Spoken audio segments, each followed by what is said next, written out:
In this video, I'm going to do an entire analysis on Alex Hormozi's diet and the actual strategy he uses and the advice he gives to stay lean year-round as a serial entrepreneur. And so we're going to go step by step, and I'm going to give you the pros and cons of the actual advice that he is giving in this video that he posted about a year ago. So Alex Hormozi is a serial entrepreneur, travels a lot, goes to business dinners a lot, and he's also been doing this for a significant amount of time and also has a significant more amount of muscle mass than me. But let's go into this video and let's kind of see the advice he gives on nutrition and how he's able to sustain this year round. Dessert virtually every night for 20 years. I have never skipped dessert, and I've been able to maintain a six-pack for that entire period of time. I have done a lot of different diets, keto stuff, I've done high carb, I've done low carb, I've done high fat, I've done intermittent fasting, alternate day fasting, carnivore style eating, whatever. The last 10 years, I've pretty much eaten the exact same way, be able to have business dinners, be able to have drinks. Many of the entrepreneurs that I know who've seen me eat and been around me a long time end up adopting this and they never go back. What I'm not saying is this is the most scientifically researched, whatever. I'm just sharing what worked for me.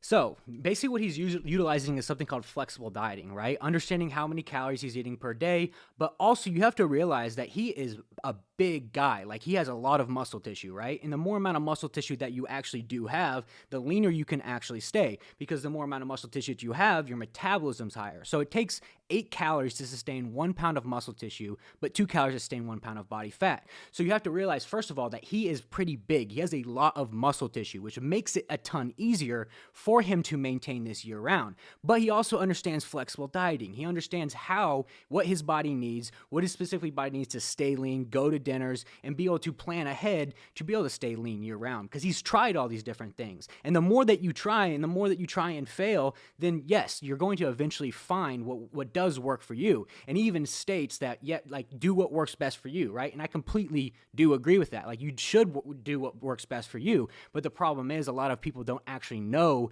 what works best for them, and they haven't even gone through all the different diets that he has and the experience that he has with trying different things that work or maybe don't work for him. So yes, I do agree. You can go out and you can have desserts and you can go on dinners and you can travel, but you have to understand, you have to have a lot of trial and error. You have to have a lot of experience to how your body works specifically, and you have to have a good base of muscle tissue as well. So let's continue. Something works for you, just keep doing that. Number one is you have to figure out what your goal is. You're either trying to get bigger, you're trying to get smaller. From there, you start at number 7 all the way up to 21. My videographers will put it right here, 7 to 21. And every 3, you go from extreme weight loss to moderate weight loss to maintenance to moderate weight gain to extreme weight gain. All you have to do is multiply your body weight. So I'm gonna use 200 pounds as my average because it's easy with math. So let's say I'm a 200 pound guy and I wanna get leaner. I'm gonna go to moderate cut, which is the second from the bottom here of these 3, which you've got 10, 11, 12.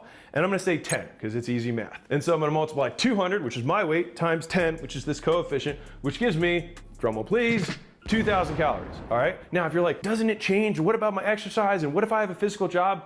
Doesn't really matter. If you lose too much weight too fast, go to 11. You can adjust it. We've got 2,000 calories. So I'm actually going to disagree with him here, because actual maintenance calories is relative, right? It's relative to what you've been doing and what you've been eating. So let's take for example, let's say that you're 200 pounds, like he said, but you've been eating for the last however many days, weeks, months, 3,500 calories a day. Maybe you haven't been tracking, maybe you've been well overeating and you're trying to lose weight. So you giving yourself to 2,000 calories to, what he said, to lose weight, obviously, yes, you're going to lose a significant amount of weight, but that's because your body has adapted to 3,500 calories. And the opposite does apply as well. So let's say that you had been eating 1,700 calories for the last, day, weeks, months, or whatever it may be. Your body's going to have to actually adapt to that 1,700 calories over time. And if you follow the advice that he's saying right here and just go to 200 calories, 2,000 calories per day, you're actually going to gain weight, which is something that's a misconception in today's industry, because you have to understand that,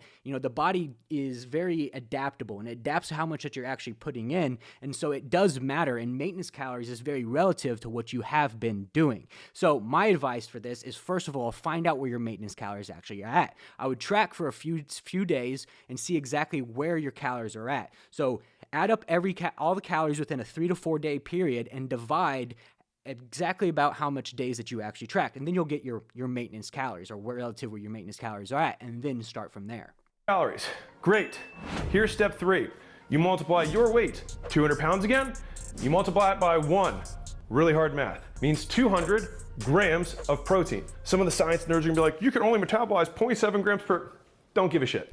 I actually agree with him right here. So first of all, yes, 1 pound per body weight in protein is typical. For our clients, we usually do 0.8 to 1.2, somewhere in that fluctuation, but 1 pound per body weight is perfect. So something he said that you can only metabolize X amount of protein per meal, that's actually not true. Because if that were true, imagine this. If you could only metabolize an X amount of protein per meal, that would mean you could eat as much protein you want per meal, but only metabolize a certain amount, right? So there's a lot of studies and there are a lot of misconceptions done within protein intake that you have to have a certain amount of protein intake within each meal, and that actually doesn't really matter. So you could actually do 100 grams of protein in one meal, 100 grams of protein in another meal, and you'll be perfectly fine because those calories do matter. And if that was true, we could just all eat as much protein we want, fill up as much as we want, but our body would only metabolize a certain amount, which that wouldn't make much sense. Every pound of lean meat, white fish, ground turkey breast, 96.4 ground beef, shrimp, whatever, a pound is 100 grams of protein. So if you need 200 grams, you need 2 pounds. And that's if you exclusively ate meat. I tend to eat over my 1 gram per pound. I like eating protein. It fills me up. I feel good on it. That's why I do it. If you don't eat as much, don't. Now we're back to the math. This is the last math equation we're gonna have to do. We have 2,000 calories, and we know we have to eat 200 grams of protein. All you have to do is figure out what 2 pounds of meat you wanna eat or where you wanna get your 200 grams of protein from and figure out how many calories are in that thing. These 2 pounds of meat are both turkey. I eat turkey for both meals, crazy. These are both 560. I know that that's 1120. That's how many calories I have of protein that I eat in my day. So I subtract my calories associated with those meals from my 2,000 in this example, and I would have 880 calories left over. Those 880 calories, here's the magic of how this works. You can do whatever you want with them. So yeah, so I actually do agree with him, and there's a little different things that he said in here that I want to kind of cover as well. But the first being is that one, he used 200 grams of protein per day from a lean meat. So the importance of that is lean meat, right? Because if you are eating, a beef or whatever it may be, there is going to be a certain amount of fat intake, and that fat intake does accrue over time, and it also has a significant amount of calories. So he eats lean meat, so you can have more volume of meat to eat, and therefore he can save some more calories for the extra amount of calories as he's actually, saying in the video, right? So 880 calories for whatever you want. I would say personally that one, he obviously has been doing this for a while. He has a strategy. He knows exactly what to eat, when to eat it, and he also has stuff that he enjoys that's able to be consistent and sustainable for him. But I would say that 800 calories, 5-6 days out of the week, that does relatively matter. The amount of carbohydrates you eat and the amount of fats you eat, right? Because one, there's difference between the actual macromolecules of carbohydrates and fats, right? Carbohydrates have a different function than fat does, and within that, carbohydrates help with reduction of lactate, cortisol, inflammation, but also fat can also stop up your digestion a little bit, which can lead to a slower digestion, a little bit of uncomfortable digestion as well. But he is right? 2 to 3 days out of the week, if he's traveling or if he has a work dinner and he plans ahead and he makes sure to hit his protein goal, and now he has 880 calories, that's called the calorie bank method. We use that with all of our clients, and that's more than fine to do as well. But majority of the week, I would say that those carbohydrates and fats do matter for the normal person. Him, for example, obviously he has a good amount of muscle tissue. It's easy for him to maintain his body. He understands his body pretty well as well, and this is something that has worked for him. But the typical person that maybe isn't in as shape as he is, or has as much experience with dieting or training as he does, I would say that you need to actually focus in on those 880 calories at least 5-6 days out of the week to continue to make good progress. So the equation that we actually use is 0.3 times body weight in actual fat intake, right? So that's the equation that we use with our clients, and then you can backfill the rest with carbohydrates, right? So take your fat intake times your body weight times 0.3, and then you take that fat intake times 9, and that'll give you a certain amount of calories to work with, and the rest of those calories out of that 880 would be carbohydrates, and that's how you would get your actual macronutrients for the day. If you need to go out to a business dinner, you want to have drinks, cool. Well, cocktail's probably 150 calories. Have 2 of those and have a 500 calorie meal of whatever you want. Because again, you've already got your protein in. You could just stay at home and have an entire pint of ice cream that's 880 calories. Or each of these cookies is probably 400 calories. You could have 2 of them, and that could be your dinner. It doesn't matter. And mind you, that's with a cut. That's with me trying to lose a pretty significant amount of weight. Now, I actually maintain, because we're going to this third chunk, right? In this 13 to 15 chunk, if I multiply my body weight, I'm more than 200, but let's just say it's 200 for math's sake, times 15, 3,000 calories. So I would have an extra 1,000 calories on top of that 1,000 if I did that same thing. Instead of having... So what he's saying right here is there's a couple different things, right? So he has business dinners, he has drinks, he has sweets, he has cookies, he has ice cream, but you know, that is possible too. Yes, you can do that, right? Because drinks have calories in them. Ice cream has calories in them. Cookies have calories. They have protein, carbs, and fats in them. And if you equate for those calories, you can do those type of things. So like obviously mitigation from certain like overconsumption and alcohol is important as well, because alcohol will reduce the actual possibility of actually losing body fat. So it is important that you do mitigate any type of alcohol consumption. You can't just go crazy with alcohol, but you can do that, right? We even teach our clients like how to go out to dinners with the wife, how to go out on vacation, how to drink alcohol and lose body fat. And it's all possible, but you have to regulate it, right? You have to know where the line is. And we even have clients in our program who are, you know, eating M&Ms and Skittles and like losing weight. Yes, it's completely possible, but you have to understand calories, you have to understand macronutrients, and you have to have a good base, right? He has a good base of protein, he has a good base of muscle tissue. That makes it way easier for him to sustain the muscle tissue and the composition of the body he has, and that's the reason why this works for him. 2 of these cookies, I could have like 5 of these cookies for dinner, or I could have 2 of these bites and still have some food. I eat the same breakfast and lunch every day. I start my day with, let's call it a 200 calorie bar, you call it a brownie, it doesn't matter. If I'm traveling, I might not have this with me and I'll grab a Quest bar at the airport, right? 200 calories and 20 grams of protein, one of those bars. And then I have a shake, and this is 30 grams of protein and 160 calories. I'm in for 360 calories for my breakfast. I got 50 grams of protein knocked down already. Then I go to my lunch. I have a pound of turkey, which we already know is 560, and I actually only eat half of one of these guys. 1 cup of rice. I now have 150 grams of protein and 1140 in terms of calories that I've eaten so far. Mind you, I have 3,000 calories just to maintain, all right? Not bad. So now I go to dinner. Dinner is the big flex meal for me. Now, I also tend to eat a pound of protein at dinner. Do I need to? Absolutely not. Do I want to? Absolutely. I love eating protein. I feel good when I eat meat. If you didn't, let's say you were 150 pounds and you'd already eaten 150 grams of protein up to this point, your entire dinner could be whatever you want. Pretty cool, all right? As long as it equaled out to the total amount of calories you want. And I do this also because then I'm full. If I just eat cookies, I'm usually not full.